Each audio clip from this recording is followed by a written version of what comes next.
Besoin d'éviter un dîner avec les beaux-parents? T'es où, bordel? Je suis chez mes parents, t'attends. Cacher une infidélité? En bref, tout allait bien dans ma vie. Je viens vous voir pour un ami marié. Et il vient de rencontrer une jeune femme avec qui il voudrait peut-être partir en week-end. Comment s'appelle votre ami? Son prénom, il s'appelle comment? Jean-Claude. Gérard. Et ma belle-mère. Coucou maman. Ce sera le 30e anniversaire de notre mariage ce week-end. Et Gérard sera même pas là. Ah bon? Blou. Flo commence à me poser plein de questions. Qu'est-ce que je vais faire?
On estime à environ 550 millions le nombre d'armes à feu actuellement en circulation.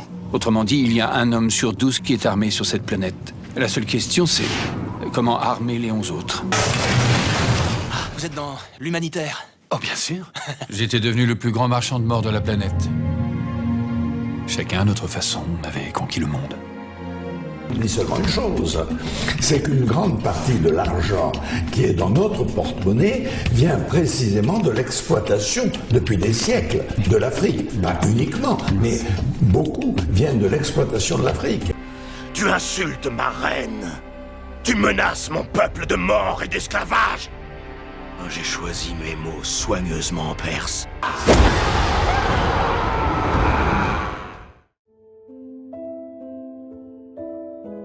Cette frustration va se transformer en une sorte de colère contre le prochain, contre ses biens, contre les qualités d'autrui que nous n'avons pas, que l'on envie, au point d'avoir de la rancune pour le prochain parce qu'il a ce que nous n'avons pas. Et c'est là l'essence du vice de l'envie. On lui en veut parce qu'il a ce qu'on n'a pas, alors qu'il l'a parfaitement justement. Donc on se venge sur l'autre de notre propre insuffisance, de notre propre manque, comme si la destruction du bien d'autrui pouvait combler notre propre impuissance, comme si le rabaissement d'autrui pouvait nous élever. Et c'est bien contre nature et absurde. Il faut comprendre qu'on a un vice contre nature. Car on n'a pas à s'attrister du bien d'autrui, même s'il est chez l'autre et pas chez moi, c'est un bien.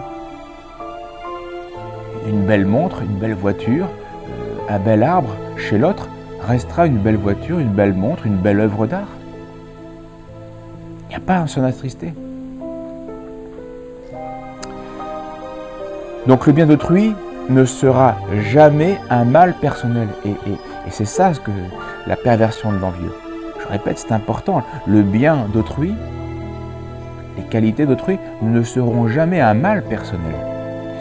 Et si on le pense, alors on est envieux, en effet. On est malade, on est vicieux, on est aveuglé. On est donc déformé dans notre jugement, dans notre propre désir d'excellence. La tristesse, donc, du bien d'autrui, l'envie, n'a rien à voir avec l'affliction. L'affliction est une juste tristesse face au succès du mal. Quand on voit tous les vices qui se répandent, qui sont véhiculés, toute la pornographie qui est subventionnée, toute la bêtise qui est répandue, oui, on peut s'affliger de notre époque, évidemment.